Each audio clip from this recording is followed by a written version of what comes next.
And I am joined now by our friend, Chris O'Donnell, the star of the hit ABC series 911 Nashville. Thank you so much for stopping by, Chris. It feels like that over the years, I have said that a lot. Our friend Chris O'Donnell, star of hit da-da-da-da-da-da. It's been pretty good for you. It's been a long run, yeah. I mean, God, I started this, I did my first film when I was about 18. Yeah, it's been a long time in the business. I've been very fortunate because it's a hard business, and to be able to have a run like, especially this, NCIS, Los Angeles. 14 years, right in Los Angeles. It was amazing. And excited to be in Nashville, making 911 Nashville. We're having a blast. And you've got an incredible cast. You've got Leanne Rimes, you've got Jessica Capshaw, you've got Kimberly Williams-Paisley. So you're surrounded by some pretty good stock there. Yeah, it's good people, and the actors that are newer that you hadn't heard of are all terrific people. Hey, come on, we got more flames. Where's that water? And look who's stopping by the show. They're having a crossover event with two 911 OGs, Ryan Guzman and Oliver Stark. I was laughing. I said, the fans are saying, I hope you do a crossover. I'm going, absolutely. I don't know what that's going to be. The fire station. The fans were not that nice. They were like, when is this happening? What are you doing? Good point. Why is it taking so long? That's what the fans were saying. The writers just need to figure out an excuse to get us all together. Yes. But it was really fun to have them come over, and for the fans, it's great. And I think they're going to really enjoy the episode because, that's the beauty of these spin-offs and getting the original ship together with the new ones. We had that on NCIS. With NCIS Los Angeles and Hawaii, we did a lot of crossovers, and fans always enjoy it. You have a plan? And a deadline. So there you go, fans, everybody, it's happening. It's happening. Y'all can cool off for a second, tamp down, quit emailing Chris, quit atting him on social media, because it's happening, right? Thank you, gentlemen. What can we expect now that these two worlds are going to collide? Well, the episode, the crossover episode is the device they use. There's a Firefighter Games, because I don't know a lot of emergencies where they need to call in people from Nashville or LA. But there's a Firefighter Games, which is a two-man competition, and they are representing the city of Los Angeles. Okay. And a couple of us are representing the city of Nashville, and the games will get decide intense? who the winner is. Yes, there's some pretty good competitive spirit between the different groups. Don, my character, has to tap out due to a little unforeseen injury. Uh-oh, okay. So my two boys, Okay. Ryan and Blue, have to step in and try and save the day for Nashville. Well, speaking of guest stars, I have to go here because I still don't see one of you without the other with your good buddy LL. Yeah. So how do we get him there? Who do we need to call? To get him to Nashville? To get him on 911 Nashville, absolutely. He'd be great. I'd love to have him. Do you have a role in mind that maybe he could do? Well, I mean, I think he could be playing himself, and there could be a concert, and maybe he needs to be rescued from some emergency. I don't know. Well, that's a good idea. I love that. Yeah. I'm definitely getting you a birthday card this year. Great. You make sure you put some money in. There was a lot of things that I enjoyed about doing that show, but he was 14 years. I'd never spent so much time with another individual outside of my wife, probably. It's a lot of hours together. We got to know each other very well, and he's the man. I mean, he's such a good dude, and he is the coolest individual I've met. He I mean, really is. The name fits. The GOAT. Because he is, Yes. and he has a positive energy, a internal confidence like nobody I've ever seen. He just is very comfortable in his vibe and his situation, and I always laugh because his I remember somebody said something one time, and I was like, yeah, did you hear they said blah blah blah? He's like, I don't receive that. I said, what'd you say? He goes, I don't receive it. I said, hold on. What do you mean you don't receive it? I go, I didn't even know that was a possibility. Right. I don't receive it. I go, I love that.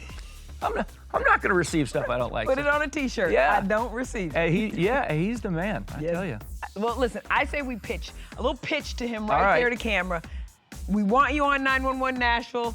Todd, how do you get him there? We got to rescue him. I don't think we can get that noggin of his in a helmet. I don't think they build helmets that big. I think we played firefighters in an episode of NCIS Los Angeles. They'd have to make some big equipment for him. I want to see you guys reunited. I think it can happen. All right. Let's roll out. You ready? As you know, the ET Vault is unmatched, and we've been hanging out with you for, gosh, I can't even do the there's math. some old Since interviews in there. 1990. Yeah, I sounds think that about was right. the first time. Uh-huh. It was for your film Men Don't Leave, yeah. Yes, absolutely. Okay, so take a look right here. Oh my God. I'm just having fun right now. This has been a good time. I Let's hear a Chicago accent. Look at that. had no problems, you know, no star, whatever you want to call it. I'm still wondering about how it happened. I don't know. I was my some goodness. ordinary kid from Chicago who got really lucky, and that's the only way. Well, you can't tell him from Chicago with that accent, can you? You know, I'm glad it happened. I think I was about 19 years old there. Wow. That's amazing. All-American boy with a chiseled chin there, just Well, starting out. yeah, but What's your reaction to seeing that guy there?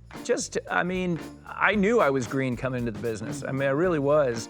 And it's funny to hear me talking like that. I mean, so that's, what do we say, 35 years later? Yeah, 1990. So yeah, that's 35 years. Yeah, you pick up a few things along the way, you learn a few things, but it was so overwhelming and exciting, and just hard to imagine if I had known then the journey that I would be going on. This is a really tough business. Yeah. And to been able to raise 5 kids and do what we've done in life, and the people I've come into contact with, the experiences I've had, I've been very blessed in that respect. And boy, I mean, that's a great clip. Wow. Yeah. Well, what advice would you give to that kid? Because I mean, you know, I can't imagine what was going through his mind at that time, and now. I mean, 35 years hindsight's so later. easy, but I think that I always kept good perspective, which was just kind of basic lessons I learned from my parents raising me, and just having some perspective on the business, and to not soak up all the adulation and compliments early in your early success, because it's not always going to be there. And if you actually buy into that and it makes you feel better because you hear all this, well, when that disappears, you're going to be devastated. And you kind of have to keep an even keel on that, and just keep focused on what really matters in life and what you really makes you happy. Because otherwise, if you're basing your happiness on your success and your failures, you're going to be a miserable person in this business. Next attack should be in about 20 minutes. I want everyone locked in. Blue. Word. Have you heard about season 2 yet? We shall see. Okay. We shall see. Knock We're on wood. holding on. You know, How fortunately, hopeful the fan, are you? I'm very hopeful. Okay. I think that the numbers have been really good on the show, and the fans have really been reacting well. But you know, we'll see. So happy to be doing it, and excited to go back and do another season. As much as I felt like, yes, NCIS was perfect for you, I really think this 911 Nashville firefighter thing.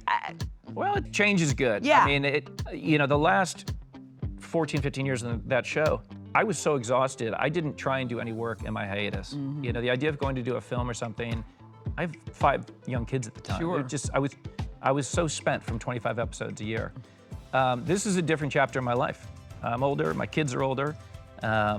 We don't do as many episodes, so there's a window. So hopefully, you know, start to do some other things in between seasons and mix it up a little bit, because it's been a long time since I've been on a film set where, you know, it's just a different pace. It's a different medium, really. Sure. And I'm excited to go back out and work with some really, you know, great directors and hear their vision and try and bring something like that to life. So we'll see. So what you're telling me is you're going to do a movie. We'll see. Chris O'Donnell, I appreciate it. Great to be with you. Always good to see you. Thanks. Yes, indeed. We like seeing you back I love here. your flashbacks.